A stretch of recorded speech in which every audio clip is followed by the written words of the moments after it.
de 30 bilhões de dólares para 1 bilhão em dívidas em apenas um ano. Esses foram os momentos mais críticos da carreira de Eike Batista, um empresário brasileiro que chegou a ser o 7º homem mais rico do mundo e a pessoa mais rica do Brasil. Viu toda a sua fortuna evaporar e até mesmo se tornar um procurado pela Interpol. Mas o que deu errado para Eike Batista? Corrupção, decisões erradas, má sorte? É o que vamos ver e descobrir nesse vídeo. Sou Daniel Moreira, aqui do canal que fala sobre empreendedorismo, histórias de sucesso de empreendedores e também várias empresas, investigação e tudo mais desse mundo dos negócios. Se inscreva já no canal e bora pra história. O Midas brasileiro.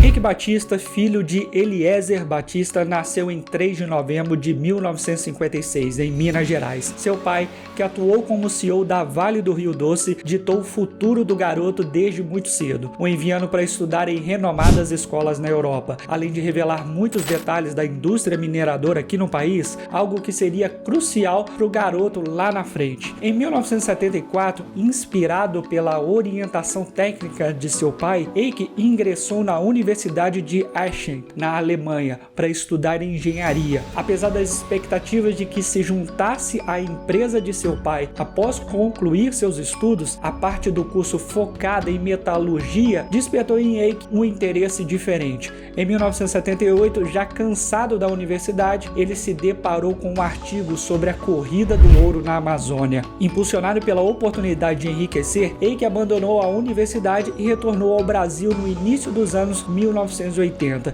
determinado a explorar as minas de ouro. Embora não tenha concluído sua graduação, os conhecimentos adquiridos foram fundamentais para o seu primeiro empreendimento, Solo Tupiriquim. Durante essa época, a região amazônica do norte vivenciava uma das mais fervorosas corridas do ouro da história do país. Enquanto a economia brasileira enfrentava uma fase de estagnação e endividamento, a famosa hiperinflação, ao contrário do que se poderia esperar, este cenário de crise, uma oportunidade ideal para Eike, pois o ouro, com sua oferta limitada, é tradicionalmente visto como um investimento seguro contra a inflação. Aproveitando a alta demanda pelo metal, Eike iniciou sua carreira como intermediário no comércio de ouro, atuando entre as mineradoras e os compradores afluentes de São Paulo e do Rio de Janeiro. Em pouco tempo, ele estabeleceu uma vasta rede de 60 compradores em todo o país, o que se traduziu em um estrondoso sucesso. Em apenas 18 meses, Eike acumulou um lucro de 6 milhões de dólares, dos quais ele mesmo retirava uma comissão generosa de 10%.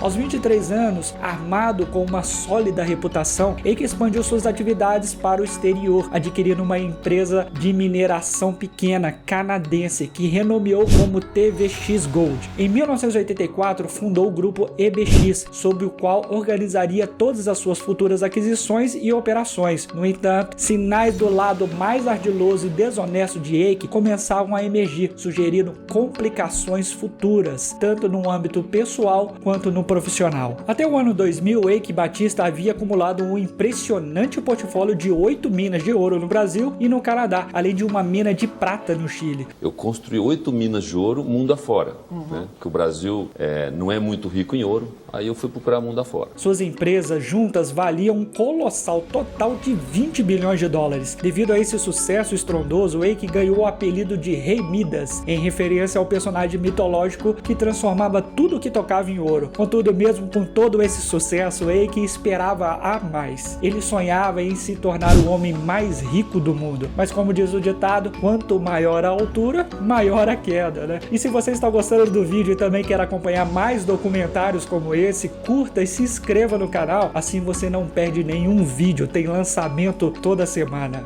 A primeira queda de Eike Batista. O império de minas de ouro de Eike parecia sólido e duradouro, mas em 2001 ele encontrou seu primeiro grande obstáculo. Ao explorar novas oportunidades, Eike identificou uma promissora mina na Grécia. No entanto, as coisas não correram como esperado. Apesar de seu histórico de fechar negócios lucrativos com seu charme e táticas agressivas, o governo grego não recebeu bem sua proposta para um novo projeto de mineração. A licença ambiental necessária foi negada, mas Eike já havia convencido investidores a financiar o empreendimento e gastado seus recursos na preparação do projeto. Sem possibilidade de iniciar a mineração e sem maneira de reembolsar os investidores, Eike enfrentou uma montanha de dívidas. Além disso, os preços do ouro, que nos anos 80 alcançavam $25 por grama, despencaram para apenas $9 por grama, os mais baixos que Eike já havia visto. Essa seria apenas a primeira de várias adversidades que Eike enfrentaria, e o pior ainda está por vir. Após uma série de reveses, em abril de 2001, Eike Batista foi forçado a renunciar como CEO e presidente da TVX, a empresa que ele mesmo havia fundado. Neste período também emergiram relatos desfavoráveis sobre suas práticas anteriores na mineração de ouro. Segundo reportagens da época, Eike manipulava os preços do ouro, visitava suas minas na Amazônia, obtinha o ouro e pagava aos mineiros com base em cotações defasadas de jornais, enquanto vendia o metal a preços atualizados e mais elevados. Após esses desastres profissionais, Eike redirecionou seu foco para o grupo EBX, a empresa guarda-chuva que havia estabelecido nos primeiros anos de sua carreira. Apesar das perdas financeiras durante a crise do ouro, Eike manteve suas habilidades de vendas carismática e sua capacidade de identificar oportunidades, e isso o fez se reerguer. O rei das commodities. Os anos 2000 trouxeram um aumento espetacular nos preços das commodities, incluindo petróleo, combustíveis e metais. Embora Eike não estivesse mais interessado em ouro, ele não estava disposto a perder a chance de reconstruir seu império. Durante esse período, a Bolsa de Valores experimentou uma verdadeira febre de investimentos, com capital global fluindo para empreendedores do setor como Eike. Com seu carisma e habilidade de persuasão, ele conseguiu atrair investimentos significativos de gigantes globais como a General Electric e a IBM. Com um novo plano em mente para explorar vários setores, Eike se aventurou em diversos mercados de commodities ao longo dos anos 2000. Ele seduziu investidores privados com a promessa de sucesso e rapidamente começou a multiplicar sua riqueza. Com habilidade, ele diversificou seus investimentos em vários setores, desde a mineração de ferro até a construção naval e o petróleo e gás. Em 2008, Eike Batista alcançou o marco impressionante ao entrar na lista exclusiva dos bilionários do mundo, amealhando uma fortuna pessoal de $6,6 bilhões. Essa soma veio de uma coleção em constante crescimento de lucros, bônus e ações, posicionando-o como a 142ª pessoa mais rica do mundo. No entanto, assim como Midas, ele esteve determinado a subir ainda mais. Em apenas 2 anos após ser reconhecido como um bilionário, ele catapultou-se para as fileiras dos 10 homens mais ricos do planeta, ocupando o 8º lugar em 2010 com uma fortuna de $27 bilhões. Em 2012, sua riqueza pessoal atingiu o pico de $30 bilhões, fazendo dele o 7º homem mais rico do mundo e o mais rico do Brasil. Além de acumular títulos impressionantes, Eike também criou uma persona maior que a vida, com um estilo de vida extravagante que correspondia ao seu status de bilionário. Em 2012, ele desembolsou $13,5 milhões em uma mansão luxuosa no exclusivo bairro do Jardim Botânico, no Rio de Janeiro. A residência incluía não apenas uma, mas 6 salas de estar, uma das quais tinha uma porta de vidro que permitia a Eike dirigir carros diretamente para dentro de casa. Eike colecionava supercarros como nenhum outro, incluindo um Lamborghini Aventador e uma Mercedes SLR McLaren, cujos preços eram respectivamente $500 mil e $1 milhão. Além disso, ele dominava os mares com uma frota de lanchas e superiates e os céus com 3 jatos particulares. A tudo isso se somava uma casa de férias de $10 milhões. No entanto, o destino tinha outros planos e a fortuna de Eike estava prestes a sofrer uma reviravolta drástica. O fim de Eike Batista?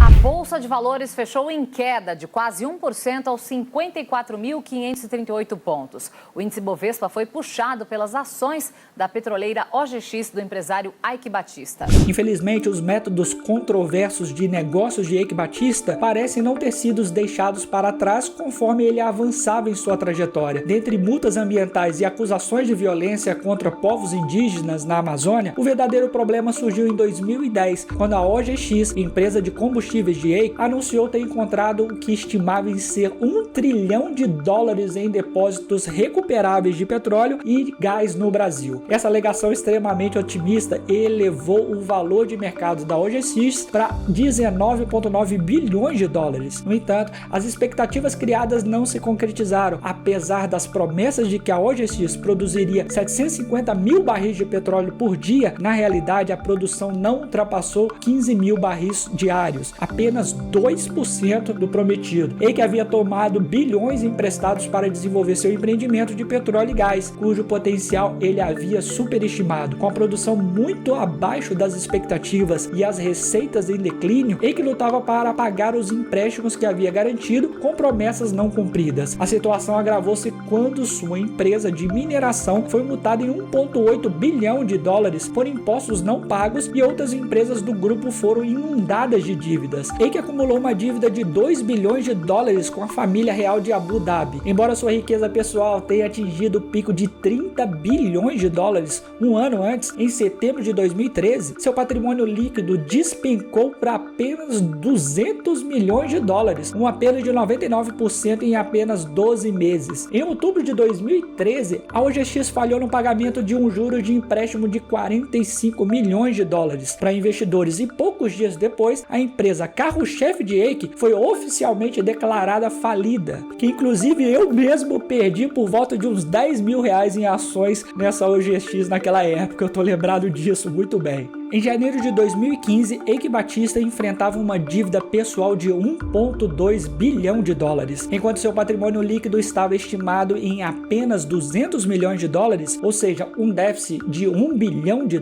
Em meio a essa crise, as autoridades começaram a confiscar seus ativos, privando-o dos luxos que tanto amava. E aí o empresário foi de mal a pior. Em 2014, os procuradores federais no Rio de Janeiro o acusaram oficialmente de induzir investidores ao erro sobre a capacidade de produção de petróleo de sua empresa, a OGX. Apesar de prometer pessoalmente investir $1 bilhão para sustentar a empresa, Eike nunca cumpriu essa promessa. Além disso, ele foi acusado de vender suas ações na OGX ao perceber que as previsões não se concretizariam, uma prática conhecida como insider trade, da qual teria lucrado cerca de $95 milhões.